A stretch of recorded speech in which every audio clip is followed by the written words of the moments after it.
इस पार्ट में हम लोग पढ़ेंगे ध्वनि की चाल पर भौतिक राशियों का क्या प्रभाव है। यानी ध्वनि की चाल हमने पढ़ा कि माध्यमों में बदलता रहता है, जितना ज्यादा सघन माध्यम होता है वहां पर ध्वनि की चाल उतनी अधिक है। तो देखा गया होगा कि निर्वात में ध्वनि की चाल शून्य होती है, लेकिन वायु है तो वहां पर 332 है या तो 344 मीटर पर सेकेंड है।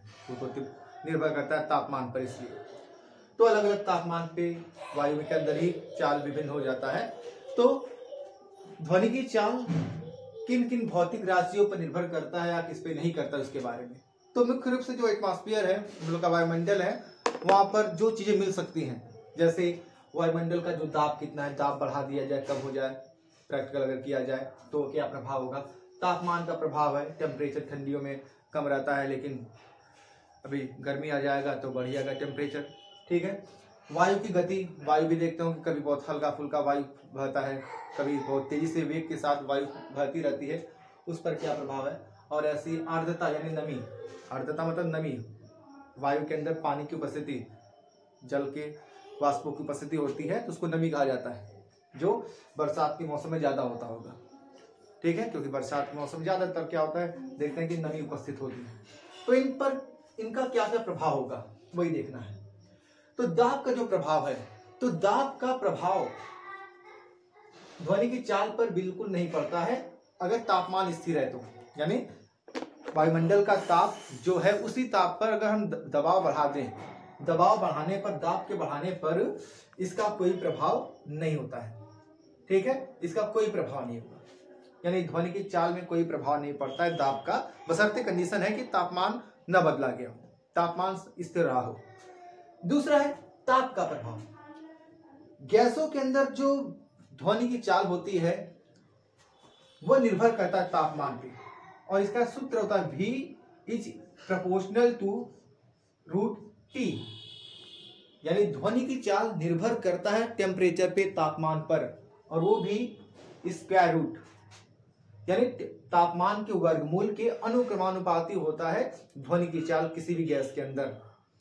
तो अगर हम तापमान बढ़ाते हैं, इसका मतलब ही हुआ तापमान बढ़ाते हैं तो चाल बढ़ेगा। तो चाल बढ़ रहा है, और यहाँ पे T तापमान तो है, लेकिन ये केल्विन में नापा जाना चाहिए। केल्विन, सेल्सियस में, फ़ारेनहाइट में नहीं, केल्विन पैमाने पर नापा हो गया हो, जिसको हम लोग एब्सोल्यूट टेम्परेचर कहते हैं। तो उस एब्सोल्यूट टेम्परेचर पे निर्भर करता है, तापमान केल्विन में नापा गया हो, फार्मूले में जो T होता है वो केल्विन में होता है।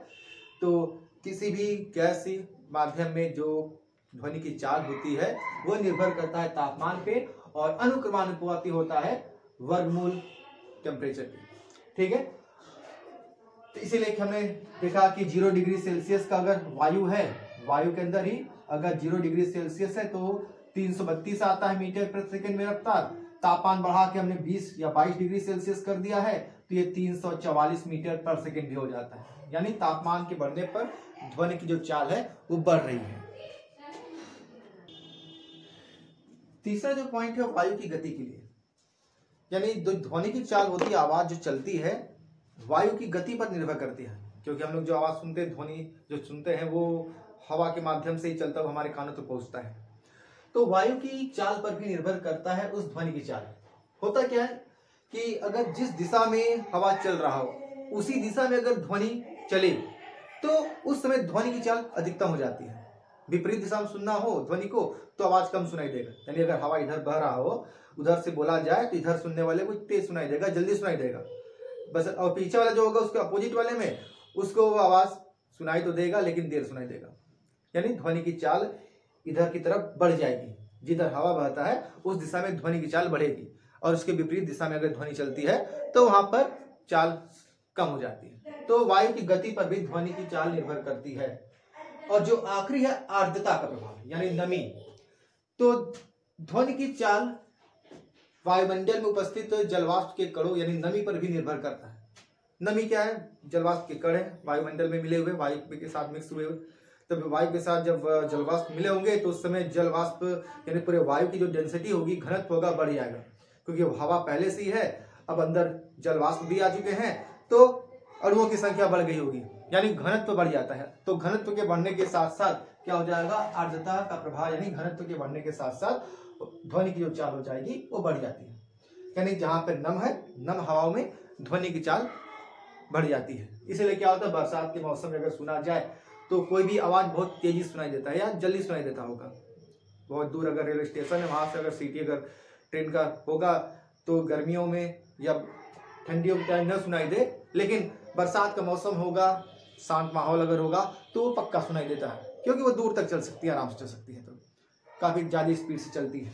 तो इस तरह से आर्द्रता पर भी ध्वनि का चाल निर्भर करता है, प्रभाव पड़ता है।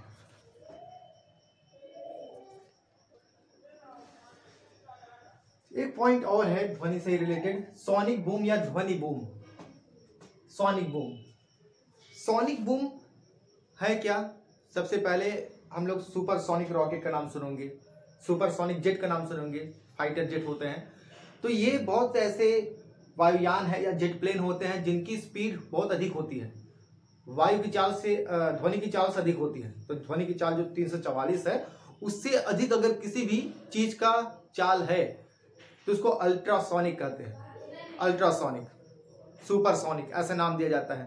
ठीक है, तो इनका रफ्तार अधिक होता है। तो ऐसे फाइटर प्लेन या वायुयान जब चलते हैं हवाओं में ऊपर, तो करते क्या है, बहुत ही तेजी से हवाओं पे प्रतिघात करते हैं, जिसको वहां से एक नए तरह का तरंग निकलता है, जिसको प्रघात तरंगे भी कहते हैं।